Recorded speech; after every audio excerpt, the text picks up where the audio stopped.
നമ്മളെ സന്തോഷിപ്പിക്കുകയും ചിന്തിപ്പിക്കുകയും ചെയ്തൊരു നടൻ ഇന്ന് മലയാള സിനിമയിലില്ല. ആരെങ്കിലും വെട്ടി മാറ്റിയതാണോ, തൻ്റെ സ്വഭാവം കാരണം സിനിമയിൽ നിന്ന് മാറ്റി നിർത്തിയതാണോ? മറ്റാരുമല്ല, കിരൺ രാജാണ് എന്നോടൊപ്പം. നമസ്കാരം. കിരൺ രാജ് എന്ന് പറയുന്ന നടൻ ഇവിടെ വട്ടപൂജ്യമായിട്ട് മാറി.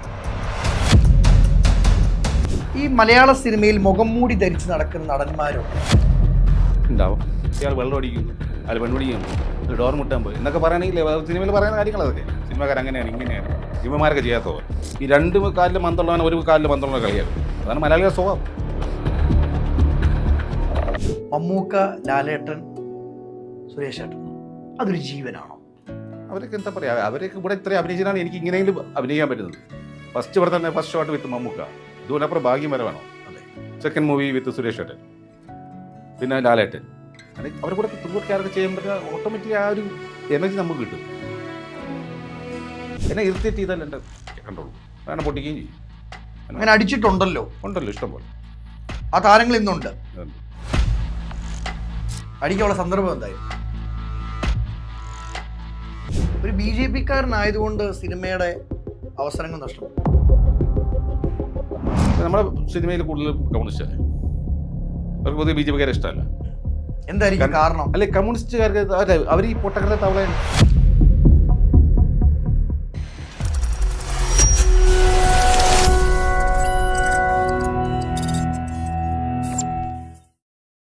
കഴിവുള്ളൊരു കലാകാരൻ, മിക്ക സിനിമകളിലും നമ്മളെ സന്തോഷിപ്പിക്കുകയും ചിന്തിപ്പിക്കുകയും ചെയ്തൊരു നടൻ ഇന്ന് മലയാള സിനിമയിലില്ല.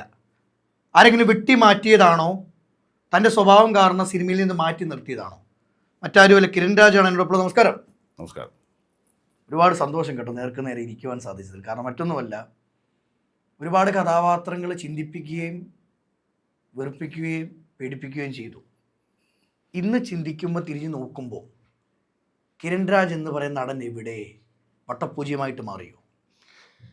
ഞാൻ ഇവിടെയൊക്കെ തന്നെ ഉണ്ട്. ഞാൻ വട്ടപൂജ ആവാൻ ഉദ്ദേശിക്കുന്നില്ല, വട്ടപൂജ ആയിട്ടുമില്ല. എൻ്റെ 20 സിനിമ ഇറങ്ങാനുണ്ട്. എല്ലാ ന്യൂജൻ സിനിമകളെന്ന് മാത്രമേ ഉള്ളൂ. പിന്നെ ഞാൻ ഔട്ടായെന്ന് തോന്നുന്നത് വേറെ ഒന്നുമില്ല. ഇപ്പം മമ്മൂക്ക, ലാലേട്ടൻ, സുരേഷ് ഏട്ടൻ അവരെ കൂടെ അഭിനയിച്ചിട്ട് കുറച്ചൊരു ഗ്യാപ്പായിട്ടുണ്ട്. അല്ലാണ്ട് ഞാൻ ഇവിടെയൊക്കെ തന്നെ ഉണ്ട്. ഞാൻ ഇപ്പോഴും സിനിമ, ഇന്നലെയും ഞാൻ എൻ്റെ സിനിമ ഇറങ്ങിയിട്ടുണ്ട്. ഞാനിപ്പോൾ ഒരു തൃശ്ശൂർ മൂവി ഷൂട്ട് കഴിഞ്ഞ് വന്നേ ഉള്ളൂ. ഇപ്പോൾ അഭിനയിക്കുന്ന പടങ്ങളെല്ലാം കിരൺ രാജിൻ്റെ പൊട്ടലല്ലേ? വിജയമുണ്ടോ? മലയാള സിനിമയിൽ ഒരു വർഷത്തിൽ 150ഓളം പടം ഇറങ്ങുന്നുണ്ട്, ചിലപ്പോൾ 200 ഇറങ്ങാറുണ്ട്. ഇതിൽ ഹിറ്റാവുന്നത് 4-5 ആണ്. അതൊരു ഭാഗ്യമാണോ അതോ കഥയാണോ? അത് എന്താ പറയുക, സിനിമ എന്ന് പറയുന്നത് ഇപ്പോൾ ആസ് ആൻ ആർട്ടിസ്റ്റ് എന്ന രീതിയിൽ ഞാൻ പറയാം, 80% ഭാഗ്യമാണ്, 20% കഴിവ് വേണം ആസ് ആൻ ആർട്ടിസ്റ്റ്. പിന്നെ സിനിമ ഒരു കണക്കിന് ഭാഗ്യമാണ്, 50-50 ആണ്. നമ്മുടെ താമ്പാതി ദൈവംപാതി എന്ന് പറയാൻ മതി. നമ്മൾ ചെയ്യണം, നമ്മൾ ചെയ്യുക, ബാക്കി ഇട്ട് കൊടുക്കുക. ഈ മലയാള സിനിമയിൽ മുഖം മൂടി ധരിച്ച് നടക്കുന്ന നടന്മാരുണ്ടോ? ഉണ്ടാവാം. സിനിമ മാത്രമല്ല, ജീവിതത്തിൽ മോമെൻ്റ് നടക്കുന്ന ഒരുപാട് ആൾക്കാരുണ്ട്. ഇവർ തനി നിറം കാണുമ്പോൾ അറിയാൻ പറ്റും ഇവരാരാണെന്ന്. സിനിമ മാത്രമല്ല, അതെൻ്റെ ലൈഫിൽ ഒരു അനുഭവമുണ്ട്. കണ്ണാടിയാണ് സ്റ്റൈല്. കണ്ണാടി സ്റ്റൈൽ ഇരുന്നോട്ടെന്നേ. കണ്ണാടി ഇല്ലാത്തൊരു കിരൺ രാജിനെ ഞങ്ങൾക്ക് കാണാൻ പറ്റുമോ? അതിനെന്താ, ഞാൻ എന്താ പറയുക, സിനിമയിൽ അഭിനയിക്കാറുണ്ട്. ഇപ്പം 100 സിനിമ കഴിഞ്ഞു. എനിക്ക് സിനിമയിൽ അഭിനയിക്കാൻ അറിയാമെന്ന് അത് പ്രേക്ഷകർ പറയണം. എനിക്ക് ജീവിതത്തിൽ അഭിനയിക്കാൻ അറിയാൻ പാടില്ല. അതുകൊണ്ട് എനിക്ക് ഒരുപാട് ശത്രുക്കളുണ്ട്. എനിക്ക് ദേഷ്യം തോന്നി ഞാൻ അപ്പോൾ അത് വിളിച്ച് പറയും, തുറന്ന് പറയും. സ്നേഹിച്ചാൽ അതുപോലെ സ്നേഹിക്കുകയും ചെയ്യും. എനിക്ക് ഇഷ്ടമല്ലാത്ത കണ്ട് ഞാൻ തുറന്ന് പറയും. അതുകൊണ്ട് എന്നെ പലർക്കും ഇഷ്ടമല്ല. ഒരു കാര്യം പറഞ്ഞോട്ടെ. അപ്പോൾ അവർ പറയും, ഓ വെള്ളമാണ്, ആയിക്കോ പറഞ്ഞോട്ടെ, എനിക്ക് വിഷയമല്ല, ഐ ഡോണ്ട് കെയർ. ഞാൻ എൻ്റെ രീതിയിൽ, ഞാൻ ആരെയും പൈസയ്ക്ക് ഓസടിക്കാൻ പോകാറില്ല. അവരേക്ക് വാങ്ങി തന്നാൽ അത് അത്ര ക്ലോസ് ഫ്രണ്ട്സ് ഒരുമിച്ച് കൂടുമ്പോൾ ഒക്കെ അവരവരുടെ പാർട്ടികൾ പോയി ഇരിക്കാറുണ്ട്. ഞാൻ എനിക്ക് അടിക്കുന്ന അടിക്കും. അത് ഏതടിയാലും ഞാൻ എനിക്ക് അടിക്കുന്ന അടിക്കും. സീറോ അടിക്കുന്നത് വലിക്കും, നിർത്തും.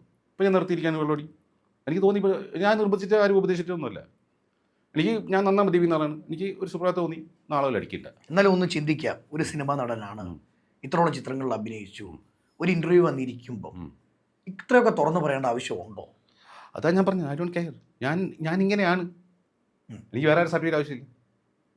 ഞാൻ എന്നെ ഏൽപ്പിക്കുന്ന ജോലി ഞാൻ മര്യാദ ചെയ്യുന്നുണ്ട്. ഡയറക്ടർ വിളിച്ചിൻ്റെ ക്യാരക്ടറാണ് ഞാൻ. അവർ എന്നെ കൊണ്ട് കുറ്റം പറയുന്നില്ല, അവർ പറയുന്ന ക്യാരക്ടർ ചെയ്തു കൊടുക്കുന്നുണ്ട്. അല്ലെങ്കിൽ ഇത്രയും പടം അഭിനയിക്കാൻ പറ്റുമോ? ഇല്ല. 21 ഇയേഴ്സായി. ഇതിൻ്റെ താങ്കൾ പറഞ്ഞാൽ ഔട്ടായി. എവിടെ ഔട്ടായി? ഒരു വർഷം മിനിമം 5 പടം ഞാൻ ചെയ്തിട്ടുണ്ട്. 130 സിനിമ കഴിഞ്ഞു. പക്ഷെ ആളുകളിലേക്ക് എത്തുന്നില്ല ആ പടം. അത് എത്തുന്നത് എൻ്റെ കയ്യിലല്ല. എൻ്റെ ജോലി ഞാൻ ചെയ്തു. അല്ല, എൻ്റെ പറയുന്ന ജോലിയായിരുന്നു. ഞാൻ ശമ്പളം മേടിക്കുന്നു, ഞാൻ ചെയ്തു കൊടുക്കുന്നു. പിന്നെ എനിക്ക് ഇപ്പോഴത്തെ ഇമേജ് ഒന്നുമില്ല. എനിക്ക് വില്ലൻ അഭിനയിക്കാം. ഞാനിപ്പോൾ ഒരു സീനിലാണെങ്കിൽ ഇമ്പോർട്ടൻറ്റ് സീനിൽ ഞാൻ പോയി അഭിനയിക്കും. എനിക്ക് പുറത്ത് ഇമേജിൻ്റെ ആവശ്യമൊന്നുമില്ല. ഞാൻ ഇന്ന കറക്റ്റ് ചെയ്യുള്ളൂ, ഇന്ന ചെയ്യില്ല. വില്ലനാണെങ്കിൽ വില്ലൻ, കോമഡി ആണെങ്കിൽ കോമഡി. ഈ കിരൺ രാജിന് ഇന്ന് സിനിമ കിട്ടാത്തതും മോഹൻലാൽ മമ്മൂട്ടി പോലുള്ള താരങ്ങളോടൊപ്പം അഭിനയിച്ച കിരൺ രാജ് ഇന്ന് പടത്തിൽ ഇല്ലാത്തതും മദ്യപാനമാണോ? അതൊരു ബന്ധമൊന്നുമില്ല. ഞാൻ പറഞ്ഞില്ല, ഞാൻ ഒരുപാട് വർഷങ്ങളായിരുന്നു സിനിമ വരുന്ന മുമ്പ് ഞാൻ മദ്യപിക്കുന്ന ആളാണ്. ഞാൻ പറഞ്ഞില്ല, ബാംഗ്ലൂരും ദുബായിലൊക്കെ ആയിരുന്നു മോഡലിങ്ങും. അത് അതിൻ്റെ ഭാഗമാണ്. ഈവനിങ് ആഫ്റ്റർ ഷോ അല്ലെങ്കിൽ ആഫ്റ്റർ സ്റ്റേജ് ഷോ ദെൻ അല്ലെങ്കിൽ ആഫ്റ്റർ ഷൂട്ട് അവിടെ ഒരു ക്ലബ് പാർട്ടി, അതൊക്കെ നോർമലാണ്. മദ്യപാന ജീവിതത്തെ അഭിനയിച്ചേം ബാധിച്ചിട്ടില്ല. എൻ്റെ ഇതുവരെ ബാധിച്ചിട്ടില്ല. പിന്നെ ചിലവർക്ക് ഈ എന്താ പറയുക പൊട്ടക്കൻ്റെ തവള ഉണ്ട്. ചില ടോമാർ അവർക്ക് ഒന്ന് അസൂയാണ്. ഞാൻ എൻ്റെ ജീവിതം ആഘോഷിക്കുന്നതാണ്. അവർക്കത് പറ്റാത്തതിൻ്റെ അസൂയ. അപ്പം നമുക്കിട്ട് അപ്പോയിക്കാൻ നോക്കും. വച്ചോട്ടെ, എനിക്കുള്ളത് ദൈവം എനിക്കിനെ കൊണ്ടുവരും. ഈ ഒരുപാട് താരങ്ങളെ ഞാൻ ഇൻ്റർവ്യൂ ചെയ്തിട്ടുണ്ടെങ്കിലുവേ ഇത്രയും തുറന്ന് സംസാരിക്കുന്ന ഒരു നടനെ ഞാൻ കണ്ടിട്ടില്ല കേട്ടോ. എന്ത് വിളിക്കാനാ? നമ്മൾ എന്ത് വിളിച്ചാൽ എന്താ കാര്യം? ഇപ്പം ഞാൻ മോശക്കാരനാണ്, ഇപ്പോൾ ഞാൻ വേണ്ട അടിക്കുകയും ചെയ്യും, സുന്ദരിയുടെ പെമ്പിളാക്കണ്ട നോക്കും. ഇതൊക്കെ ഞാൻ എല്ലാം ചെയ്യുന്നത് തന്നെയാണ്. ഞാൻ ഇതാണല്ലേ. ഞാൻ കല്യാണം 2 മക്കളുണ്ട്. അതൊരു ഫാമിലി വേറെ കാണാൻ വന്ന പോലെയാണ് ഞാൻ നോക്കും. കിരൺ രാജ് പറയും, നിങ്ങൾ എന്നെ സ്നേഹിക്കുന്നുണ്ടെങ്കിൽ ഞാൻ ചെയ്യുന്ന കഥാപാത്രം കണ്ടാൽ മതി, എൻ്റെ ജീവിതമായിട്ട് കമ്പയർ ചെയ്യില്ലേ? അത് എൻ്റെ ലൈഫല്ലേ, എൻ്റെ പേഴ്സണൽ ലൈഫ് ഇവരോട് കൊണ്ട് ആവശ്യമില്ല.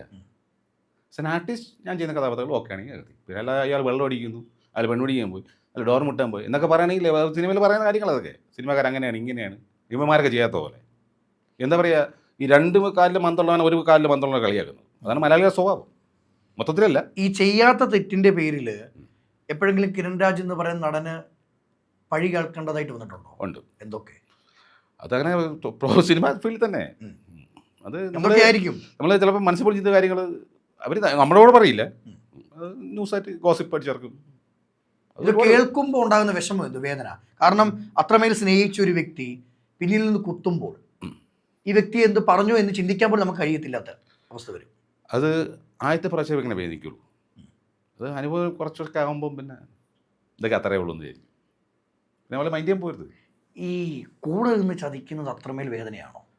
അത് എന്താ പറയുക, അതിലും കൊന്നുകളയുന്നതാണ്. ആണ്. കിട്ടിയിട്ടുണ്ട് പ്രാവശ്യം, കുറേ പ്രാവശ്യം. ആ താരങ്ങൾ ഫീൽഡ് മാത്രമല്ല പുറത്തും കിട്ടിയിട്ടുണ്ട്. ആ താരങ്ങളൊക്കെ ഇന്ന് സിനിമയിലുണ്ടോ? താരങ്ങളായിട്ട് എന്നെ ആരും അങ്ങനെ ചെയ്തിട്ടില്ല. അല്ല, മീൻസ് അവർ മനഃപൂർവ്വം ചില ആൾക്ക് ചെയ്തിട്ടുണ്ട്. വലിയ താരമൊന്നും പറയാൻ പറ്റില്ല.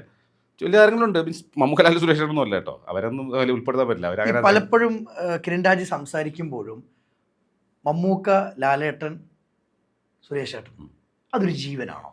പിന്നെ അവർ ശരിക്കും പറഞ്ഞാൽ അവരെ സിനിമയെ കണ്ടാണ് എനിക്ക് അഭിനയം എന്താ ഇപ്പോഴും ഞാൻ ഇവരൊക്കെ പടങ്ങൾ വീട്ടിലുള്ളപ്പോൾ OTTയിൽ ഞാനിങ്ങനെ ഫ്രീ ഉള്ള ടൈമിൽ ഡെയിലി 2-3 പടമൊക്കെ ഞാൻ കണ്ട പടം തന്നെ പഴയ പടങ്ങൾ അവരെ ഹിറ്റ് പടങ്ങൾ വീണ്ടും കാണും. അവരൊക്കെ എന്താ പറയുക, അവരൊക്കെ ഇവിടെ ഇത്രയും അഭിനയിച്ചാണ് എനിക്ക് ഇങ്ങനെയെങ്കിലും അഭിനയിക്കാൻ പറ്റുന്നത്. ഫസ്റ്റ് ഇവിടെ തന്നെ ഫസ്റ്റ് ഷോട്ട് വിത്ത് മമ്മൂക്ക, അതുകൊണ്ട് അപ്പുറം ഭാഗ്യം വരെ വേണോ? അതെ. അതിൽ ത്രൂ ഔട്ട് ക്യാരക്ടർ.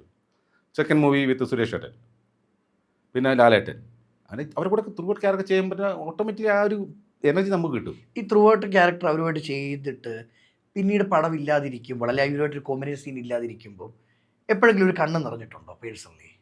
അല്ല, ഞാൻ ഇവരൊക്കെ പടങ്ങൾ കാണുമ്പോൾ ചിന്തിച്ചിട്ടുണ്ട്, ആ ക്യാരക്ടർ എനിക്ക് നന്നായിരുന്നു. ഞാൻ പറഞ്ഞ കാര്യമില്ല, അത് അവർക്ക് ഓരോരുത്തർക്ക് പറഞ്ഞിട്ടുണ്ട്, അത് അവർക്കേ കിട്ടുള്ളൂ. ഈ വിധിച്ചതേ കിട്ടൂ എന്നതിൽ കാര്യമുണ്ടോ? തീർച്ചയായിട്ടും. ഞാൻ വേറെ ആൾ ചെയ്യേണ്ടത് എന്നെ വിളിച്ച് ചെയ്തിട്ടുണ്ട്. അതായത് അവരുടെ ഡേറ്റിൻ്റെ പ്രോബ്ലം കൊണ്ട് അവർ പറയുകയും ചെയ്തു, ചേട്ടൻ ആൾ ചെയ്യേണ്ടിയിരുന്നതാണ്, പുള്ളിക്ക് ഡേറ്റ് ഇല്ല, ചേട്ടൻ ചെയ്യുന്ന കുഴപ്പമുണ്ട്. ഞാൻ അവനെ വിളിച്ച് ചോദിക്കും, അങ്ങനെ സംഭവമാണ്, സത്യമാണോ, നീ ചെയ്യാത്ത ഡേറ്റ് ഇല്ലാത്തതാണോ പ്രശ്നം? ഞാൻ ചെയ്യുന്നത് എന്നെ വിളിച്ചിട്ടുണ്ടായിരുന്നു. അത് വിളിച്ചവൻ എൻ്റെ മര്യാദയാണ്, ഞാൻ അറിയുന്ന സുഹൃത്താണ്.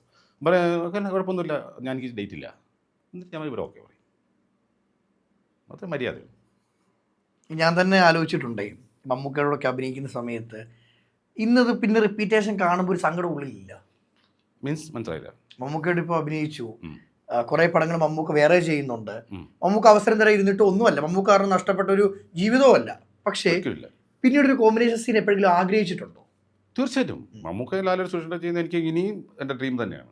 അവരോടൊക്കെ അഭിനയിക്കുന്നത് ഇനിയും ഡ്രീം. ഇപ്പോഴും ഒരു പടം ചെയ്യുമ്പോൾ ഞാൻ എന്നെ വിളിക്കുന്ന മനസ്സോട് ഭയങ്കര ആഗ്രഹിക്കുന്നതാണ്. തുടങ്ങി ഞാൻ ഇപ്പോൾ ന്യൂസിലേക്ക് കാണാൻ ഇങ്ങനെ പടം തുടങ്ങാൻ പോകുന്നു, നമുക്ക് പടം തുടങ്ങാൻ പോകുന്നു, ലാലേട്ടൻ തുടങ്ങാൻ പോകുന്നു, സുരേഷ് തുടങ്ങാൻ പോകുന്നു. ഞാനിവരെ വിളിച്ച് ചാൻസ് സ്വീകരിക്കില്ല. എനിക്ക് അതെല്ലാം നമ്പർ എൻ്റെ ഉണ്ട്. അത് ഞാൻ എന്തുകൊണ്ട് ചെയ്യില്ല. ചോദിക്കില്ല? അതെന്തോ അത് ഞാൻ വിളിച്ചിട്ട് ചിലപ്പോൾ അവർ പറഞ്ഞാൽ എനിക്ക് ഡയറക്റ്റ് തരുമായിരിക്കും. അവർ പറഞ്ഞാൽ ഡയറക്റ്റ് നോ പറയാനും പറ്റില്ല. അങ്ങനെ നമ്മൾ കുത്തിക്കയറിയാൽ പോകുമ്പോൾ അതൊരു ബുദ്ധിമുട്ടാണ്. വേണ്ട വെച്ചിട്ടാണ്. പിന്നെ ഞാൻ ചോദിക്കുന്നത് വെച്ചാൽ ഇപ്പം ഞാൻ 1-2 പടം വർക്ക് ചെയ്ത ഡയറക്ടേഴ്സ്, ഷാജി കൈലാസ് ചേട്ടൻ്റെ 5 പടം ചെയ്തിട്ടുണ്ട്. പുള്ളി എനിക്ക് വിളിച്ചായിട്ട് വിളിച്ചു ചോദിക്കാം, ഷാജി ചേട്ടാ ഞാനില്ലേ അടുത്ത പടത്തിൽ. അതുപോലെ എന്താ പറയുക, കുറേ ഡയറക്ടേഴ്സ് ഉണ്ട്. 2-3 പടം ചെയ്ത ആൾക്കാർ, ഒരുമിച്ച് ചെയ്ത അത്ര ക്ലോസ് ഉള്ള ആൾക്കാർ പടം തുടങ്ങും. എന്താണ് ഇവർ മറന്നു പോകും കേട്ടോ. വേറെ കാര്യം വെച്ചാൽ ഇവർ ആ പടം ഇങ്ങനെ തുടങ്ങുന്ന ടെൻഷനിലായിരിക്കും. ഇപ്പം മരിച്ച ഡയറക്ടർ ദീപൻ ചേട്ടൻ, പുതിയ മുഖം, പൃഥ്വിരാജ് സ്റ്റാറാക്കിയ ആൾ. പുള്ളി ഞാൻ ടൈഗർ മുതൽ 10-20 വർഷത്തെ കമ്പനിയാണ് പുള്ളി. അവൻ ഷാജി സാറിൻ്റെ അസോസിയേറ്റ് ഡയറക്ടറായിരുന്നു. പുള്ളി ഫസ്റ്റ് പറഞ്ഞത് എന്നെ വിളിച്ചില്ല പുതിയ മുഖത്തിൽ. ഞാൻ ചോദിച്ചിട്ടില്ല. ആ പടത്തിൻ്റെ ഷൂട്ടുണ്ട്. ഒരു 5 ദിവസം മുമ്പ് ഞാൻ കൂടെ ഉണ്ട്. ഒരേ ഫ്ലാറ്റ് ഇരിക്കും സ്ക്രിപ്റ്റ് അവരുടെ കൂടെ ഉണ്ട്. ഞാൻ ഇന്ന് വൈകുന്നേരം കൂടെ അടുത്തുണ്ടാവും. പുള്ളി എൻ്റെ ഒന്നും ചോദിക്കില്ല. ഞാൻ ചോദിച്ചിട്ടില്ല. ഞാൻ ഷൂട്ടിംഗ് ലൊക്കേഷൻ പോയൊന്നുമില്ല. ഇവിടെ ഇങ്ങനെ കൂടെ അവിടെ ഷൂട്ട് ഞാൻ പോയിട്ടൊന്നുമില്ല. പടം കഴിഞ്ഞ് ഷോയ്ക്ക് എന്നെ കൺട്രോൾ ആയി ഷോണ പറഞ്ഞിട്ടാന്ന് തോന്നുന്നു. ഞാൻ വരാം. അപ്പോൾ ഷോ കഴിഞ്ഞ് ഇങ്ങനെ അറിയുമ്പോൾ ഇങ്ങനെ മുഖത്ത് നോക്കി, നീ ഇത്ര ചോദിച്ചോളൂ പറഞ്ഞോളൂ. എന്തു പറ്റി? ഇല്ല ഒന്നുമില്ല. അപ്പം എനിക്ക് മനസ്സിലായി പുള്ളി വിട്ടുപോയതാണ്. പിന്നെ അടുത്ത പടമില്ല ഹീറോ, പ്രത്യേക പടം. അതുപോലെ ഷൂട്ടിംഗ് തുടങ്ങുന്ന സമയത്ത് ഞാൻ കൂടെ ഉണ്ട് തുടങ്ങുന്നത്. കഥ എല്ലാം കേൾക്കുന്നുണ്ട്, കാസ്റ്റിംഗ് നടക്കണൊക്കെ. ഞാൻ അവിടെ ഇരിപ്പുണ്ട്. ഞാൻ 2 ആഴ്ച അപ്പുറത്തെ വേറെ റൂമിൽ ഇരിക്കുന്നുണ്ട്. ഷൂട്ട് തുടങ്ങി. ഞാൻ അന്ന് ഒരു ദിവസം ഞാനിങ്ങനെ വീട്ടിലിരിക്കുമ്പം ബാല വിളിച്ചു. ബാല പടത്തിനുണ്ടല്ലോ, ബാല ഞാൻ ഭയങ്കര ക്ലോസാണ്. അത് വിളിച്ചിട്ട് അണ്ണാ ഭയങ്കര ഞാൻ തമ്മിൽ സംസാരിക്കുക, എനിക്കതാ ഇഷ്ടം. അപ്പം മലയാളം അറിയും. എന്നാലും വിളിച്ച് ഞാൻ പറഞ്ഞ വീട്ടിലുണ്ട്. ഗോൾഡ് സൂപ്പർ ഷൂട്ട് ഇട്ടിരിക്കുക, നിങ്ങൾ വാങ്ങുക എന്ന് പറഞ്ഞ് വരാൻ പറഞ്ഞു. ഞാൻ പറഞ്ഞു ഞാനൊന്നുമില്ല, ഞാൻ ഷൂട്ട് അഭിനയിക്കാതിലൊക്കെ ഞാൻ പോകാറില്ല, വരാൻ പറഞ്ഞു. ലൊക്കേഷൻ ഇറങ്ങട്ടെ, എൻ്റെ കാരൻ ഇരിക്കാൻ പറഞ്ഞു. നമ്മൾ ശരി ഞാൻ ചെന്നു. എന്നാൽ ബാലകാരൻ കയറിയിരുന്നു. അപ്പോൾ ഇടയ്ക്ക് പ്രത്യേകം വന്നിട്ട് ഞങ്ങൾ സംസാരിച്ച് ഇങ്ങനെ ചെയ്യുന്നു. അപ്പോഴേക്കും കുറച്ച് കഴിഞ്ഞ് ബ്രേക്കായി. ബ്രേക്കായപ്പോൾ ഞാൻ ഇപ്പം ബാലോൻ കഴിക്കുകയാണ്. ഞാൻ പറഞ്ഞില്ല, ഞാൻ വീട്ടിൽ കഴിക്കാം. വീട്ടിലേക്ക് വല്ലപ്പോഴേ വീട്ടിൽ ഫുഡ് കഴിക്കുന്നത് പറഞ്ഞു. ഇതേപോലെ ഞാൻ ദീപന ഞാൻ വന്നിട്ട് കുറച്ച് സമയം ഉണ്ടായിരുന്നു. ബാല വിളിച്ചിട്ട് വന്നാൽ കാണാൻ വേണ്ടി വന്നു. ശരിടാ നീ കഴിക്കും. ഞാൻ പറഞ്ഞില്ല, ഞാൻ വീട്ടിൽ അടുത്തല്ലേ. അവരൊക്കെ എൻ്റെ വീട്ടിൽ വന്നിട്ടുണ്ട്. അവർക്ക് എല്ലാവരും എൻ്റെ വീട് അറിയാം. വീട്ടിൽ പോയി കഴിക്കും വല്ലപ്പോഴേ കഴിക്കുന്നത്. ശരിയാടാന്ന് പറഞ്ഞു. അന്ന് രാത്രി എനിക്ക് വിളിക്കും. എന്നെ കൺട്രോൾ വിളിച്ചു, സേതുട്ടൻ അടി വിളിച്ചിട്ട് പറഞ്ഞു, അതെ നാളെ ഫ്രീ ആണോ? ഞാൻ പറഞ്ഞു ദീപൻ വിളിക്കാൻ പറഞ്ഞു. ഇതിൽ ക്യാരക്ടർ സാറിൻ്റെ ഡേറ്റ് ഉണ്ടോ ചോദിക്കാൻ പറഞ്ഞു. നമ്മുടെ ഡേറ്റൊക്കെ കൊണ്ടുത്തരാം. അങ്ങനെയാണ് അതിൽ ഞാൻ അഭിനയിച്ചത് ഹീറോയിൽ. ഓർമ്മയൊന്ന് പുതുക്കാനായിട്ട് അല്ല, ഞാൻ ബാലോചിച്ചിട്ട് പോയാലും ഞാൻ പോവില്ല. പുള്ളി മറന്നുപോയി. അതാണ് അത് നമ്മൾ ആ ടെൻഷനിലല്ലേ, അവരെ ഒരുപാട് ടെൻഷനിൽ ഡയറക്റ്റ് അവസ്ഥ എനിക്ക് നന്നായിട്ട് അറിയാം. ഞാൻ കാണുന്നല്ലേ, അപ്പം അതിനൊന്നും പറഞ്ഞിട്ട് കാര്യമൊന്നുമില്ല. ഈ ഒരു നടനാവുന്നു, പുറത്തിറങ്ങുമ്പോൾ ആളുകൾ തിരിച്ചറിയുന്നു, പിന്നെ ഒരു അഹങ്കാരം സ്വയമേ വരുന്നതാണോ, നമ്മളാക്കി എടുത്തു വെക്കുന്നതാണോ? അതിന് ഞാൻ വേറെ ഇൻ്റർവ്യൂ പറഞ്ഞിട്ടുണ്ടായിരുന്നു. ഞാൻ പറഞ്ഞില്ലേ ബാംഗ്ലൂർ ദുബായിൽ മോഡൽ ചെയ്യാൻ 8 വർഷം നാഷണൽ ലെവലിൽ റീച്ചുള്ളൊരു മോഡലായിരുന്നു. അപ്പം ഞാൻ കാണാത്ത ലോകമല്ല. ഓക്കെ, ഈ പൊട്ടക്കിണറല്ല, ഇത് പൊട്ടക്കിണറാണ് കേരളത്തിൽ. ഇവിടെ എല്ലാവരും പറയുന്നില്ല. സുപ്രഭാതത്തിൽ പെട്ടെന്ന് ഒരു ദിവസം സ്റ്റാറായി. അപ്പം ഞാൻ എന്തുവായെന്ന് വിചാരിക്കും. ഇനി ഇവിടെ കിടന്ന ആരെന്ത് കാണിച്ചാൽ എനിക്കൊന്നും തോന്നില്ല. അത് പെണ്ണായാലും ആണായാലും. അപ്പോൾ എനിക്ക് ഉള്ളിൽ ചിരിയ വരിക, ഇതൊക്കെ എന്ത് കണ്ടിട്ട് ഇതൊക്കെ ശാശ്വതമല്ല. ഒരു വണ്ടിയൊക്കെ ഇടിച്ചാൽ തീർന്നത് ആരേ ഉള്ളൂ. കയ്യാലും അടിച്ചാൽ തീർന്നു. അവിടെ ഇട്ടിരിക്കും. ഒരു പട്ടി പിരിഞ്ഞു നോക്കില്ല. അത് മനസ്സിലാക്കണം. ഇതൊന്നും ശാശ്വതമല്ല. ഫിലിം ഒരിക്കലും ഒരു ഗ്യാരണ്ടി ഇല്ലാത്ത ഫീൽഡാണ്. എപ്പോൾ വേണേൽ വീട്ടിലിരിക്കാം. ഇന്ന് ഷോ കാണിച്ച് നടന്നാൽ നാളെ വീട്ടിലിരിക്കുമ്പോൾ പട്ടിയെ പോലെ ആക്കും. ഞങ്ങളുടെ മൈൻഡ് പോലും ചെയ്യില്ല ആൾക്കാർ, അറിയോ?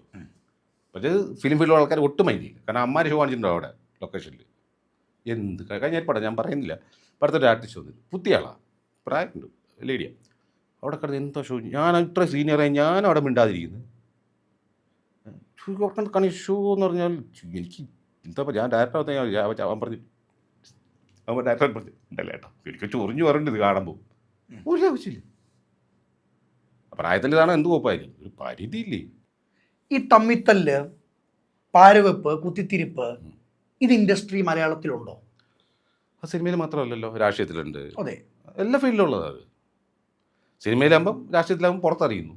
മറ്റത് ഓഫീസിലങ്ങ് തീർന്നങ്ങ് പോകും. പാരവെച്ചാൽ അതെല്ലാ ഫീൽഡിലുള്ളതാണ്, സിനിമ മാത്രമല്ല. പിന്നെ എന്താ പറയുക, നമ്മൾ പിടിച്ചിരിക്കാൻ വേണ്ടി എന്താ ഒരാൾ ചവിട്ടി പുതുക്കാൻ നോക്കും. അതുള്ളതാണോ? ആണ് സത്യകാര്യമാണ്. അതിൻ്റെ ഒരു പക്ക റിയാലിറ്റി എന്ന് പറഞ്ഞു. ഇപ്പം ഞാനും കിരൺ ചേട്ടനും ഒരേ സമയത്ത് ഫീൽഡിൽ വരുന്നു. കിരൺ ചേട്ടൻ എന്നെ ഒതുക്കണമെങ്കിൽ എന്തായിരിക്കും അതിൻ്റെ കാര്യങ്ങൾ? അതിനെ പറയുന്നത് ഇൻസെക്യൂരിറ്റി ഫീലിംഗ് എന്ന് പറയും. ഓക്കെ, അവൻ കയറിയ ഞാൻ ഔട്ടാവുന്ന പേടിയുണ്ടാവും. സ്വന്തം കാര്യത്തിൽ വിശ്വാസം ഉണ്ടെങ്കിൽ ചെയ്യേണ്ട ആവശ്യമില്ല. അതെ, അത്രേ ഉള്ളൂ. Simple as that. അതിന് സംഭവിക്കുന്നുണ്ടോ? സംഭവിക്കുന്നുണ്ട്. പിടിച്ചിരിക്കാൻ കഴിവുള്ള പിടിച്ചിരിക്കും, ഇല്ലാത്ത വീട്ടിൽ പോയിരിക്കും. എനിക്ക് പണമില്ലെങ്കിലും കുഴപ്പമില്ല, ഞാൻ ജീവിക്കും. എൻ്റെ കാര്യമാണ് ചോദിക്കുന്നത്. തീർച്ചയായും അതിൽ ഒരുത്തിന് മുമ്പിൽ എനിക്ക് കുമ്പിടേണ്ട ആവശ്യമില്ല. കുമ്പിടേണ്ട മീൻസ് നമ്മൾ റെസ്പെക്ട് ചെയ്യണം. അത് കുമ്പിടലല്ല, കാല് നക്കാൻ പോകേണ്ട ആവശ്യമില്ല. റെസ്പെക്ട് ചെയ്യണം. പ്രത്യേകിച്ച് സീനിയേഴ്സ് റെസ്പെക്ട് തന്നെ ചെയ്യണം. അത് ഡയറക്ടർ ശരി, ആർട്ടിസ്റ്റ് ശരി, ആരായാലും. പിന്നെ പ്രായമുള്ള ആർട്ടിസ്റ്റ് ആണെങ്കിൽ അത് അവർ പുതിയ ആളാണെങ്കിലും പ്രായത്തെ ബഹുമാനിക്കും. നിങ്ങളുടെ കാലഘട്ടത്തുള്ള ഒരു ബഹുമാനം ഇന്നത്തെ തലമുറയ്ക്ക് ഉണ്ടെന്ന് തോന്നുന്നുണ്ടോ? ഒട്ടുമില്ല. ഇല്ല. എന്തൊക്കെ ഉദാഹരണങ്ങൾ ചോദിച്ചാൽ എന്തൊക്കെ പറയും? ഉദാഹരണം വെച്ചാൽ എന്താ പൊതുവെ പറഞ്ഞ വെച്ചാൽ ഇവർക്ക് അറിയില്ല ആരെ റെസ്പെക്ട് ചെയ്യണം. ഇപ്പം പ്രൊഡ്യൂസർ എന്നാണ് മെയിൻ സിനിമയുടെ നെടുന്ന് തോന്നുന്നു. പ്രൊഡ്യൂസറാണ്, പിന്നെ സെക്കൻഡ് ഡയറക്ടറാണ് ക്യാപ്റ്റൻ ഓഫ് ദ ഷിപ്പ്. ഇവരൊക്കെ ബഹുമാനിക്കാം. പുതിയ ആൾ ഡയറക്ടർ ആയിക്കോട്ടെ. ഞാൻ കുറേ പുതിയ ആൾക്കാരുടെ ഡയറക്ടർമാരെ ഞാൻ ഷോർട്ട് അല്ലെങ്കിൽ ഡാ എന്താ ഒക്കെ വിളിക്കും. Front of the camera, sir ready sir. ആ റെസ്പെക്ട് വേണം. അത് അപ്പം ഡയറക്ടറാണ്. മറ്റേത് ഫ്രണ്ട്ഷിപ്പ്. അതെ, അത് രണ്ടും വ്യത്യാസമാണ്. അത് ബഹുമാനം ഇന്നില്ല, കുറവാണ്. മറ്റേ അവർക്ക് അറിയില്ല അതെന്താ ചെയ്യേണ്ടത്. എന്താ പറയുക, സിനിമ എന്തെന്ന് അറിയാതെ വന്നാൽ ഞാനും വന്നപ്പോൾ കുഴപ്പമുണ്ടായിരുന്നു എനിക്ക് കേട്ടോ. ഓക്കെ, എന്തൊക്കെയായിരുന്നു? അതൊന്നും പറയാൻ പറ്റില്ല. അല്ല, അത് എനിക്ക് അറിയില്ലായിരുന്നു. സിനിമ ചില പ്രോട്ടോകോൾ ഉണ്ടെന്ന് അറിയില്ലായിരുന്നു. ഫസ്റ്റ് ടൈം നമുക്ക് വേണ്ടി പോയി കാലൊക്കെ ആയിട്ടിരുന്നു. വലിയ ആൾക്കാരൊക്കെ ഇങ്ങനെ നോക്കുന്നു. നമുക്ക് അടുത്ത് പറ്റി. ഞാൻ ദുബായിൽ നിന്ന് വന്ന വഴിയാണ്. ഡയറക്റ്റ് ചെയ്ത് എയർപോർട്ട് ഇറങ്ങി ആർക്ക് വിളിച്ച് ലൊക്കേഷൻ വന്നാൽ പ്രൊഡ്യൂസർ കൊണ്ടായിരുന്നു. നമുക്ക് അടുത്തിരുത്തി. നമുക്ക് ദുബായിലേക്ക് അറിയാം. എനിക്കിങ്ങനെ ഇരിക്കാൻ, ഞാൻ എൻ്റെ രീതി ഇങ്ങനെ കാലിരുന്ന എനിക്ക് ശീലം. ഓക്കെ. ഇപ്പം ഞാൻ അറിയില്ല ആരെങ്കിലും സീനിയേഴ്സ് നമ്മൾ ഞാൻ എനിക്ക് കാലം അറിയാതെ പൊങ്ങും, പക്ഷേ വീണ്ടും താത്തു വയ്ക്കും. അത് അങ്ങനെ കുറച്ച് ഞാൻ സ്കേർട്ട് വലിച്ചു അറിയാണ്ട് ഗൂഗിളിലും വെച്ചു. അതൊക്കെ അന്ന് രാത്രി ഡയറക്ടർ പ്രബോധന പപ്പയുടെ കൂടെ ഫസ്റ്റ് ഫിലിം ഡയറക്ടർ അവരാണ് സിനിമ കൊണ്ടു. രാത്രി വിളിച്ചു കാല് പിടിക്കുക. ഞാൻ ഈ പടം തീർത്തോട്ട് ഞാൻ എന്ത് ചെയ്തു, ആരെങ്കിലും പോയി മമ്മൂക്കടെ വിളിക്കാൻ ഇരിക്കൂ കാലം. ഞാൻ പറയാം എനിക്കറിയാം, നിങ്ങൾ പറഞ്ഞു തരണ്ടേ. എന്നാ അങ്ങനെ ഇരിക്കാൻ പാടില്ല, സ്കേർട്ട് വലിക്കാൻ പാടില്ല. അത് പറഞ്ഞെന്ന് എനിക്കറിയാം. ശരി, മറ്റേന്ന് പോലെ ഞാൻ ഏരിയ പോകില്ല. അതൊക്കെ അങ്ങനെ ആദ്യമൊക്കെ എനിക്ക് പറ്റിയിട്ടുണ്ട്. എനിക്കറിയാത്തതുകൊണ്ടാണ്. അതായത് പറഞ്ഞാൽ നമുക്ക് ചെയ്യും. ഞാൻ പിന്നെ എല്ലാ സീനിയേഴ്സിനെയും ഒക്കെ ബഹുമാനിച്ചതാണ്. ഇന്ന് സിനിമയെ ആഗ്രഹിച്ചു വരുന്ന, എനിക്ക് സിനിമയിൽ താരമാകണം, ഒരുപാട് സിനിമ ചെയ്യണം എന്ന് ആഗ്രഹിച്ചു വരുന്ന ചെറുപ്പക്കാരോട് ഇതുവരെയുള്ള എക്സ്പീരിയൻസ് കൊണ്ട് പറഞ്ഞു കൊടുക്കാനുള്ള ഒരു ഉപദേശം എന്തായിരിക്കും രാജൻ? ഞാൻ ഉപദേശിക്കുന്ന ആളൊന്നും ആയിട്ടില്ല. പിന്നെ എൻ്റെ ഒരു എക്സ്പീരിയൻസ് കൊണ്ട് പറയാം. നമുക്ക് എന്താ പറയുക, ഇപ്പം നമ്മുടെ നല്ല ഡയറക്ടറെ കിട്ടുകയാണെങ്കിൽ വരുന്ന ആർട്ടിസ്റ്റിന് നല്ല ചെറിയ സ്പാർക്ക് മതി. ബാക്കി അവർ ഊതി എടുത്തോളും. എന്തോരം പഴയ സീനിയർ ഡയറക്ടർമാർ പുതിയ ആൾക്കാരെ കൊണ്ടുവന്ന് സ്റ്റാർ ആക്കിയിട്ടുണ്ട്. എത്ര പടങ്ങളുണ്ട് പുതിയ ആൾക്കാരെ കൊണ്ടുവന്നിട്ട്. പക്ഷേ ആ സ്പാർക്ക് വേണം. ഒന്നും അറിയാത്ത കൊണ്ടൊന്നും ചെയ്യാൻ പറ്റില്ല. അവർക്ക് അതിനുള്ള ഒരു എന്താ പറയുക പാഷൻ വേണം. അല്ല ചുമ്മാ പബ്ലിസിറ്റിക്കും പൈസയ്ക്കും വേണ്ടി സിനിമ പറയാൻ പറ്റിയ കാര്യമില്ല. ആ കലയുടെ ഒരു ഇഷ്ടം. ഇതുവരെയുള്ള നാളുകളിൽ സിനിമയിൽ നിന്ന് പഠിച്ച ഏറ്റവും വലിയൊരു പാഠം എന്തായിരിക്കും? പാഠങ്ങൾ ഒരുപാട് പഠിച്ചിട്ടുണ്ട്. എന്നാൽ വേറെ ഒന്നുമില്ല. നമ്മൾ എന്താ പറയുക, പക്ഷേ ഡൗൺ ടു എന്തോ തീരെ താഴെയല്ല. നമ്മളെല്ലായിടത്തും സ്നേഹത്തോടെ സംസാരിക്കുക. ഈ അപ്പം കാണുന്നവനെ അപ്പാന്ന് വിളിക്കുന്നവരുണ്ടോ? ആ ഡയലോഗ് എവിടെ കിട്ടി? സിനിമാക്കാരെ പറ്റി പൊതുവെ പറയുന്നതാണ്. ഒരു സിനിമാ താരമായ കിരൺരാജിന് എന്ത് തോന്നി? അതാണ് ചോദിക്കുന്നത്. മേ ബി അത് എല്ലാവരെ പറ്റി അങ്ങനെ പറയാൻ പറ്റില്ല. അങ്ങനെ ഉണ്ട്. അനുഭവങ്ങളുണ്ടോ? എനിക്ക് ഉണ്ട്. ഇപ്പം ഞാൻ നേരിട്ടുള്ളത് ഓൺലൈനിൽ. നമുക്ക് പിന്നെ ആ പരിപാടി ഇല്ല. അതാ പ്രശ്നം. ഞാൻ പറഞ്ഞില്ലേ, ഞാൻ സൂചിപ്പിച്ച് സിനിമ വാങ്ങുന്ന പരിപാടിയൊന്നുമില്ല. നമ്മൾ സ്നേഹപ്പുറത്ത് ഫ്രണ്ട്ഷിപ്പിന് പുറത്തൊക്കെ സംസാരിക്കും, ഉണ്ടെങ്കിൽ വിളിക്കൂ. അത്ര ക്ലോസ് ആയ ആൾക്കാർക്ക് മാത്രം ചോദിക്കാറുള്ളൂ, വേറെ ഞാൻ ചോദിക്കാറില്ല. ഇത്രയൊക്കെ സംസാരിക്കുമ്പോൾ ഉള്ളിലൊരു സങ്കടമില്ലേ? സങ്കടം ഉണ്ടോ വെച്ചുണ്ട്. കാരണം എന്താ പറയുക, ഇത്രയും വർഷമായിട്ടും എന്താ പറയുക പറഞ്ഞു വെച്ചാൽ ഞാൻ വിചാരിച്ചത് അത് എൻ്റെ കയ്യിൽ പോകണമെന്ന് എനിക്കറിയില്ല. അതോ എനിക്ക് പണിയുന്നുണ്ട്, എനിക്കറിയാം. നല്ല പണി പലർന്നും വരുന്നുണ്ട്. അത് ചിലരെന്താ പറയുക, മനഃപൂർവ്വം നമുക്ക് പാല വയ്ക്കുന്നതല്ല. ഇപ്പം എനിക്ക് വേണ്ടി ക്യാരക്ടർ വെച്ചു. അപ്പം അതിൽ ഉള്ള ആരെങ്കിലും മെയിൻ ആൾ ഇപ്പോൾ കൺട്രോളാവാം, ഇപ്പോൾ പ്രൊഡ്യൂസറാവാം. പുള്ളിയുടെ ആളുണ്ട് ആ ക്യാരക്ടറിന് വേണ്ടി. ഡയറക്ടർ എൻ്റെ പേര് പറഞ്ഞിരിക്കും. ഇപ്പം എല്ലാവരും ആയിട്ടുമല്ലോ പറഞ്ഞേട്ടാ. ഇപ്പം ഡയറക്ടറിൻ്റെ ഇപ്പോൾ ആളുണ്ടാവും, ബാക്കി ഒരാൾക്ക് അവരെ ആൾ വയ്ക്കണമെന്ന് ആഗ്രഹം ഉണ്ടാവും. ഏത് പുതിയ ആളോ അവരെ ബന്ധത്തിൽപ്പെട്ടതോ ചാൻസ് നടക്കുന്ന ആൾക്കാരോ. അപ്പോൾ എന്നെ വയ്ക്കുമ്പോൾ അവർക്കൊരു ബുദ്ധിമുട്ടുണ്ടാവും. അവൻ്റെ അത് അറിഞ്ഞില്ല പ്ലാനിങ്. അയാൾക്ക് എൻ്റെ ഒരു ഉദ്ദേശം ഉണ്ടാവില്ല. പുള്ളി എന്തെങ്കിലുമൊക്കെ പറഞ്ഞ് പതുക്കെ നമ്മളെ കിട്ടി. അത് മനഃപ്പുറം ചെയ്യുന്നതല്ല, പറ്റിപ്പോകുന്നതാണ്. മീൻസ് അതെനിക്ക് വിധിച്ചിട്ടില്ല. അത് അത്ര പോട്ടെ. അല്ലാണ്ട് നമ്മുടെ ഉള്ളിൽ വിചാരിക്കുന്ന ചില ആൾക്കാരുണ്ട്. അതായത് കഴിഞ്ഞ പടത്തിൽ ലൊക്കേഷൻ വെച്ചാൽ എന്തെങ്കിലും പറഞ്ഞിട്ടുണ്ടോ മോശമായിട്ട്. പക്ഷേ എന്തെങ്കിലും എൻ്റെ ചോറിഞ്ഞാൽ ഞാൻ വല്ലത് പറയും. അത് പറ്റൊന്നുമില്ല. അത് ഏത് സെക്ഷനാവാം. അത് അങ്ങോട്ട് കയറി ചൊറിയുന്നതല്ലോ. നീ എൻ്റെ പുറത്ത് ചിലപ്പോൾ ചെറിയാൻ പറ്റുന്നേ ചിലപ്പോൾ പറഞ്ഞിട്ട്. ചെറിയ നമ്മൾ അപ്പം മറുപടി കൊടുക്കും. അങ്ങനെയാണ്. ഇന്ന് എന്ത് കാര്യത്തിലായിരിക്കും സങ്കടമുള്ളത് കിരൺ രാജിന്? അത് പറഞ്ഞല്ലോ, എനിക്ക് ഞാൻ വിചാരിച്ച പോലെ എത്തിയിട്ടില്ല സിനിമയിൽ. എന്നാലും ഭാഗ്യം തന്നെയാണ്. ഓൾമോസ്റ്റ് 130 മൂവീസ് കഴിഞ്ഞു. 21 ഇയേഴ്സ് ആയിട്ട് ഫീൽഡിൽ നിൽക്കുകയാണ് വലിയ ഭാഗ്യമാണ്. ചെറിയ സിനിമ ആയിക്കോട്ടെ, വലിയ സിനിമ ആയിക്കോട്ടെ, അത് മതി. അപ്പോൾ സന്തോഷകരമായി പോയൊരു യാത്ര, അത്രേ ഉള്ളൂ. ഒരു ബസ്സായിട്ട് തന്നെ ജീവിതം എടുത്തോ? സന്തോഷകരമായിട്ട് പോകുന്നു, നിരവധി ആളുകൾ കയറുന്നു, ഒരുപാട് ആളുകളെ സന്ദർശിക്കുന്നു, കാണുന്നു. ഈ ബസ് ഒരു ദിവസം സ്റ്റക്കാവുന്നു, സ്റ്റോപ്പ് ആവുന്നു. റീസൺ രണ്ടുണ്ടായിരിക്കാം. ചിലപ്പോൾ എൻ്റെ ജീവിതമായിരിക്കാം, എൻ്റെ ഭാഗ്യമില്ലായ്മയായിരിക്കാം, എൻ്റെ നാക്കിൻ്റെ പിഴയായിരിക്കാം. ഇതിലേതിൽ വിശ്വസിക്കും? എൻ്റെ കയ്യിരിപ്പ് മോശമാണെന്ന് ഞാൻ പറയുള്ളൂ. കാരണം ഞാൻ കൈമേലെ നാക്ക് പ്രശ്നമാണ്. എൻ്റെ ഭാര്യയും പറയാറുണ്ട് ആ നാക്കൊന്ന് കൺട്രോൾ ചെയ്യും. എൻ്റെ ചില ക്ലോസ് ഫ്രണ്ട്സ് പറയാറുണ്ട് നാക്കൊന്ന് കൺട്രോൾ ചെയ്യണം. അപ്പം എനിക്ക് പറ്റില്ല, ഞാൻ പ്രതീക്ഷിച്ചു പോവും. ഞാൻ എത്ര കൺട്രോൾ ചെയ്യാൻ നടക്കില്ല. ഇത് പ്രതീക്ഷിച്ച് ഓട്ടോമാറ്റിക് ചെയ്യുന്ന മനപ്പുറം ചെയ്യുന്നതല്ല, സ്പോട്ടിലങ്ങ് വന്നു പോകുന്നത്. പിന്നെ നല്ല കമ്പനിയാണെങ്കിൽ ഞാൻ അതുപോലെ എൻജോയ് ചെയ്യും. തമാശക്ക് എൻജോയ് ചെയ്താൽ പോലും എൻജോയ് ചെയ്താൽ എന്നെ ഇറിറ്റേറ്റ് ചെയ്താൽ എൻ്റെ കൺട്രോൾ പോകും. വേണം പൊട്ടിക്കുകയും ചെയ്യും. അങ്ങനെ അടിച്ചിട്ടുണ്ടല്ലോ? ഉണ്ടല്ലോ, ഇഷ്ടം പോലെ. ആ താരങ്ങൾ ഇന്നുണ്ട്? താരങ്ങളെ അടിച്ച് കഴിച്ച ഇല്ല. ഉണ്ട്, ഒരാളുണ്ട്. ഉണ്ട്. പക്ഷെ ഇപ്പം നമ്മളെ കമ്പനിയാണ്. അടിക്കാനുള്ള സന്ദർഭം എന്തായിരുന്നു? അത് ചൊറിഞ്ഞത് അതന്നെ. ഇവിടെ അല്ല, കാശ്മീർ വെച്ചാ. പിന്നെ വേറെ അത് ആർട്ടിസ്റ്റിനല്ല, അതൊക്കെ കൊടുത്തിട്ടുണ്ട്. അതിപ്പോൾ എൻ്റെ ഈ ഏറ്റവും പറയുന്ന ഒരാളാണ് സിനിമയിലെ ടെക്നീഷ്യനാണ്. പബ്ലിക് ലൊക്കേഷനിലിട്ട് കൊടുത്തു. ഞാൻ മാത്രം മണിച്ചേട്ടനും കൊടുത്തു. മണിച്ചേട്ടൻ കൊടുക്കും. ആൽബം വലിയ അത് ഞങ്ങളെ എൻ്റെ അടുത്താണ് തുടങ്ങിയത്. അപ്പോൾ ഞാൻ പുള്ളി വണ്ടി പുള്ളി ഇറങ്ങിയത് പുള്ളിയും കൊടുത്തു. ഇന്നുണ്ടോ പുള്ളി? ഇന്ന് പിന്നെ വലിയ പുള്ളിയാണ്, വേറൊന്നും പറഞ്ഞില്ല, വലിയ പുള്ളിയാക്കി ഇരിക്കുക. പക്ഷേ ഇടയ്ക്ക് വലിയ പുള്ളി കയറി കയറി പോയി എനിക്കൊരു മാക്സ് ആപ്പ് വെച്ച് ഇപ്പോൾ ഡബ് ചെയ്ത് അതുപോലെ തറക്കടപ്പെട്ടു. ഈ പാര എത്ര കാലം വെക്കും? അത്രേ ഉള്ളൂ. ഈ നിവിൻ പോളി കഴിഞ്ഞ അഭിമുഖത്തിൽ പറഞ്ഞൊരു കാര്യമുണ്ട്, യാത്ര ചെയ്യുക നമുക്കൊണ്ടൊരു വെള്ളിയാഴ്ച. ശരിയാണോ? തീർച്ചയായിട്ടും. വെള്ളിയാഴ്ച തീരുമാനിക്കുന്ന ഒരാളാണ്. ഈ കീറുന്ന ടിക്കറ്റിന്റെ വിജയമാണോ ഒരു സിനിമ? ഇപ്പം കീറാറില്ലെന്ന് തോന്നുന്നു. ഇല്ല, പല കാര്യങ്ങൾ കീറുന്ന ടിക്കറ്റ് എന്ന് പറയാൻ പറ്റില്ല. ഇപ്പം ഓക്കെ, നമ്മളിപ്പോൾ ഒരു പടം നമ്മൾ ഒരുപാട് പ്രതീക്ഷിച്ച് കയറുന്നു. ഞാൻ തിയേറ്ററിൽ പോയി സിനിമ കുറവാണ്. കാരണം അങ്ങനെ ഞാൻ അത്ര ഇപ്പം ലാസ്റ്റ് ഞാൻ ഇപ്പോൾ മഞ്ഞാന്ന് എൻ്റെ പടം ഇറങ്ങിയപ്പോൾ കണ്ടതാണ്. അത് ഒരു ആക്ടർ നിർബന്ധിച്ച് പോയി കണ്ടതാണ്. പിന്നെ എൻ്റെ മോൻ സിനിമ പ്രാന്ത, അവനും ചവക്കാൻ പോയി കാണാമെന്ന് പറഞ്ഞിട്ട് ഇപ്പം ഫാമിലി ആയിട്ട് പോയി പോയി കണ്ടു.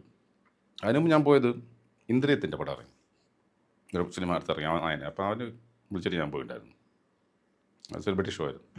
പിന്നെ അന്ന് തന്നെയാണ് സെയിം ഡേ വനിതര ഷോ. അപ്പം ഞാനും മോനും കൂടെ പോയത്.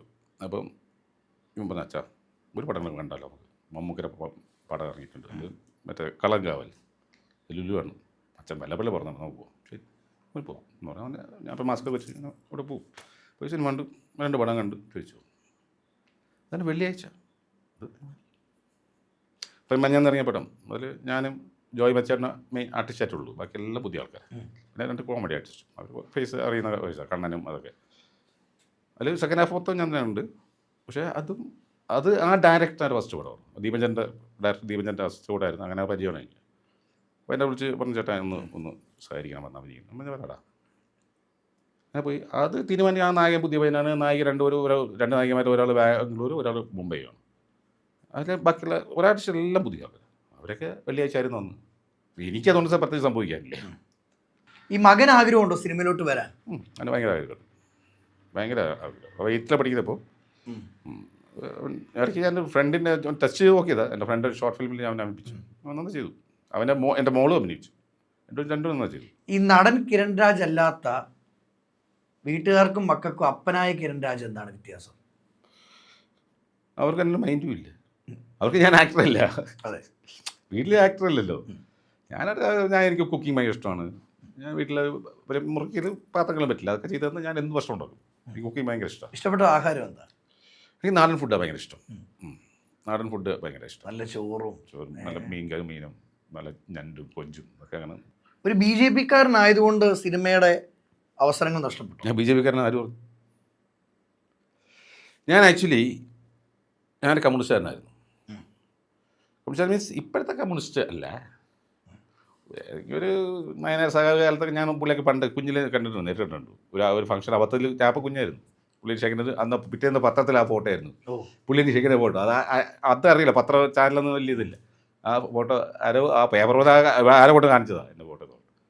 അന്നൊക്കെ കമ്മ്യൂണിസ്റ്റ് അത് അച്യുതാനന്ദൻ സാർ വരെ ഓക്കെ, അപ്പുറം വേസ്റ്റാണ്. ഞാൻ ബി ജെ പിക്കാരനായത് പിന്നെ അതുകൂടെ പല കാര്യം പറയാം. നമ്മുടെ നാട് ഏത് പാർട്ടി ഭരിക്കുന്നതല്ല, നമ്മുടെ ജനങ്ങൾക്ക് വേണ്ടി ആരും എന്ത് നല്ല ചെയ്യുന്നു. അത് ഇന്ന പാർട്ടിന്നില്ല, ഇന്ന പാർട്ടിന്നില്ല. പക്ഷേ ഞാൻ ബി ജെ പിക്കാരനായത് ശ്രീ നരേന്ദ്രമോദി പ്രധാനമന്ത്രി ആയ ശേഷമാണ് ബി ജെ പിക്കാരനായത്. ഇതുവരെ ഞാൻ ബി ജെ പിക്കാരനല്ല. അതേ നാട്ടിന് വേണ്ടി നല്ല ചെയ്യുന്നു. ഇത് ഇവിടെ കേരളത്തിലെ ഭാഷ അറിയാത്ത ഹിന്ദി, ഇനിയിപ്പോൾ ബംഗാളി മലയാളം പഠിക്കും. ഇവിടെ തെറ്റിയിട്ട് ഹിന്ദി പഠിക്കില്ല. അതങ്ങനെയാണ്. അയാൾ എന്താ പറഞ്ഞാൽ ഇവർക്ക് മനസ്സിലാൻ വേണ്ടി.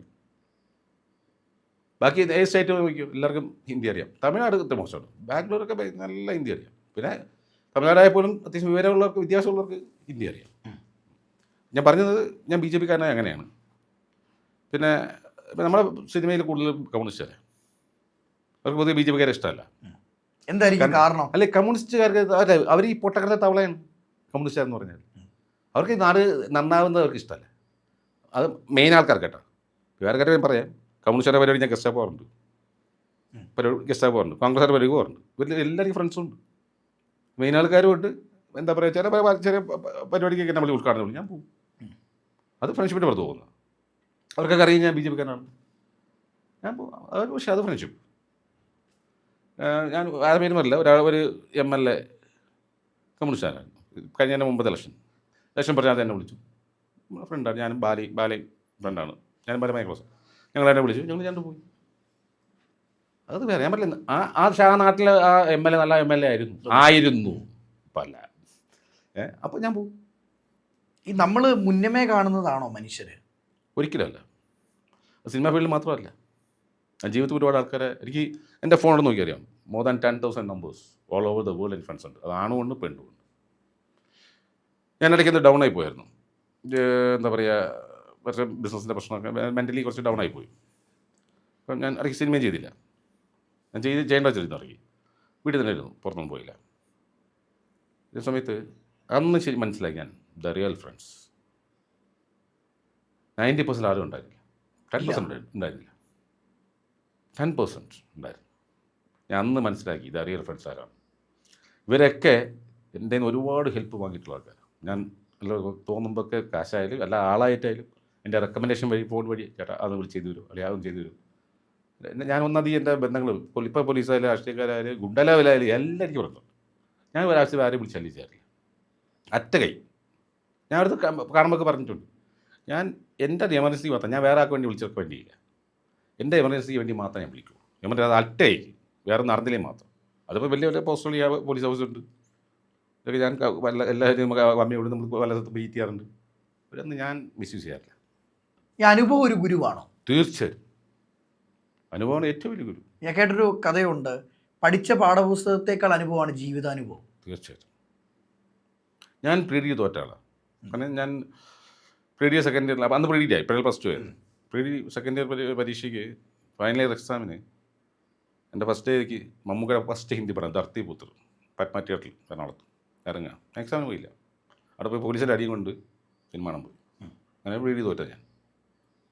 പിന്നെ പഠിക്കാൻ പോയില്ല. പിന്നെ കമ്പ്യൂട്ടർ അങ്ങനെ പഠിച്ച് പിന്നെ ബിസിനസ്സിൽ ഇറങ്ങി അങ്ങനെ പോയി. പക്ഷേ അത്യാവശ്യം ജനറൽ നോളജ് ഉണ്ട്. നിങ്ങൾ അത്യാവശ്യം കുഴപ്പമില്ല ചെയ്യാൻ GK ചോദിച്ചാൽ ഞാൻ ആൻസർ പറയും. പിന്നെ ഭാഷ, ഈ ഭാഷ അറിയുന്ന 5 ഭാഷ അറിയാം. ഇപ്പോൾ കന്നഡ കുറച്ച് ടച്ച് പോയി. ബാംഗ്ലൂർ ഇപ്പോൾ 5 വർഷമായിട്ട് പോകുന്നില്ല. ബിസിനസ് അവിടെ പോയി കൊറോണ സമയത്ത്. കന്നഡ അറിയായിരുന്നു, തമിഴ് നന്നായിട്ട് അറിയാം, ഹിന്ദി, ഇംഗ്ലീഷ്, മലയാളം പോരെ. കൂടെ നിന്ന് ചതിച്ചവരോടും കൂടെ നിന്ന് സ്നേഹിച്ചവരോടും ഒറ്റ വാക്കിൽ ഉത്തരം പറയാൻ പറഞ്ഞ് എന്ത് പറയും? കൊടുത്താൽ കൊല്ലത്തും കിട്ടും. മനസ്സിലായി? ഇപ്പോൾ പറഞ്ഞിട്ടല്ലോ, കറക്റ്റ് ആൻസർ അല്ലേ? അതെ, അതിനപ്പുറമൊന്നുമില്ല. ഒരുപാട് സന്തോഷം കേട്ടോ. Thank you so much. എന്തായാലും മുന്നോട്ടുള്ള ജീവിതത്തിൽ എല്ലാവിധ ആശംസകളും നേരുന്നു. ഒന്നേ പറയാനുള്ളൂ, ഈ ചങ്കൂറ്റും ഈ വാശിയും കളയില്ല കേട്ടോ. 6 മുന്നിൽ ഒരിക്കലും കളയില്ല. 6 മുന്നിൽ അടിയറോ. That's my power. ഉറപ്പായിട്ടും. I won't give up. Thank you so much. Thank you.